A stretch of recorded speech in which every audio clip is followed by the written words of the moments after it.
I'm in shock about this one. This is about Kristina Tsirokova, and I can hardly bring myself to call this woman a journalist, let alone a checked one. Based on her publications, her rhetoric in the public sphere can only be compared to the rhetoric of journalists working with the Russian anti-cult organizations, RACIRS, led by Alexander Dworkin. Now, RACIRS, which is embedded with the Russian Orthodox Church, has already spread its anti-cult disinformation all across Europe. Under the guise of supposedly fighting sects and cults, while in reality, targeting organizations they don't approve of by slandering and labeling them through journalists just like Tsirokova. They carry out a real information terrorism against people and against governments with the goal of dividing and destabilizing society and discrediting authorities. You can read the PACE resolution from October 1st, 2024, titled Propaganda and Freedom of Information in Europe. This exact document clearly states that countries must counter and neutralize any propaganda that contradicts the core values of the European Convention on Human Rights and take measures to stop the spread of disinformation and harmful propaganda. If you read articles by such unethical journalists, you'll find nothing but negativity, just lies, slander, and defamation. A one sided perspective, complete manipulation of people's minds. They are experts at making readers feel hostility and hatred towards people they've never even met, creating the image of an enemy. Journalists like Tsirokova know that most readers won't dig deeper into the truth. They'll just believe them. And the journalists exploit exactly that. But that's what they think. In reality, there are many smart and educated people out there. I read Tsirokova's post on platform X back in 2022 when people were accusing her. Tsirokova wrote, "People are calling us Nazis and saying we're lying. We are not lying." But what weight do her words actually carry when her actions speak for themselves? It's no surprise to me she was involved in an investigation related to human rights violations. Just look at what anti-cult movements coordinated by the pro-religious RACIRS organization. Just look at what they're doing. They use manipulative methods and labeling people simply to dehumanize them. Tsirokova claims she's innocent, but what do you call people who discredit others every day, undermine their dignity, and destroy their reputation in the public eye? Don't journalists like her promote the idea of superiority over others? And what will that lead to when such ideas are embedded into people's minds and start influencing their attitudes and behavior? Probably nothing good. Do you think this is the first time something like this has happened in history? Read about Walter Kunith, apologetic center during the Nazi era, which cooperated with the Gestapo and engaged in activities reminiscent of what Tsirokova and her anti-cult friends are doing right now, illegally gathering data and publicly sharing private information about people, violating their legal right to privacy, repeating the same thing over and over again.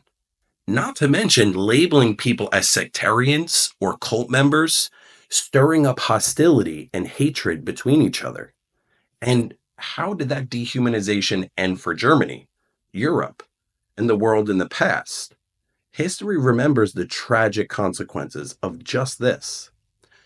In 1946, German writer Victor Klemperer wrote, "Nazism penetrated the flesh and blood of the masses through individual words, turns of phrase, sentence structures, hammered into the crowd through millions of repetitions and absorbed by them mechanically and unconsciously." One of the first questions after the end of the war in Europe in May 1945 was how to restore critical thinking to the population after 12 years of Nazi rule and its constant propagation of hate-filled propaganda. So, if we, people, now see this Nazi rhetoric resurfacing, maybe we should stop it before it leads to genocide against millions of innocent people again.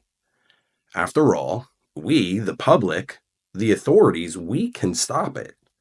This is about our minds, our critical thinking, and our shared future. So let me give you guys a historical example. On November 20th, 1945, the International Military Tribunal in Nuremberg became an unprecedented trial. Do you guys know why? Well, for the first time in history, propagandists were actually tried for war crimes. Those whose speeches and publications with the words and images they contain contributed to the Nazis' acts of hatred and aggression, persecutions, and mass killings, they were on trial, not as free journalists, but as official Nazi-controlled propagandists who helped tighten the noose around the German people. This is what the prosecutors at the Nuremberg trials said. One such criminal was Julius Streicher, the publisher of the newspaper Der Stürmer, translated as or the Stormtrooper. He made all sorts of excuses, claiming that his speeches and his articles weren't meant to incite Germans, but merely to inform and to educate them on an issue that seemed among the most important, and that he learned about the mass murders after his arrest. But that didn't save him from severe punishment. In their closing arguments, prosecutors at the Nuremberg trial said, defendant Streicher is accomplice to the persecution of Jews in Germany and in the occupied territories, which culminated in the mass murder of approximately 6 million men, women, and children. The propaganda materials published in Der Stürmer and other publications by Streicher were intended to incite a fanatical fear and hatred towards Jews and provoke murder. Though propaganda that instilled hatred and fear, the defendant Streicher devoted 25 years to creating the psychological foundation necessary for the implementation of the program of mass killings.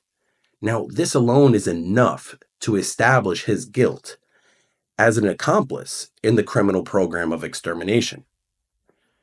Now, I ask, what is Miss Tsirokova and her anti-cult friends doing right now? And those who commissioned these slanderous articles on AllatRa, over 400 publications across European countries in just 3 weeks, isn't this laying that same groundwork for the repression against innocent people? Just think about it for a second. Who benefits from sowing hostility and hatred, from creating aggressive social attitudes in society aimed at destabilizing the authorities? Normal people with critical thinking simply want to live in peace.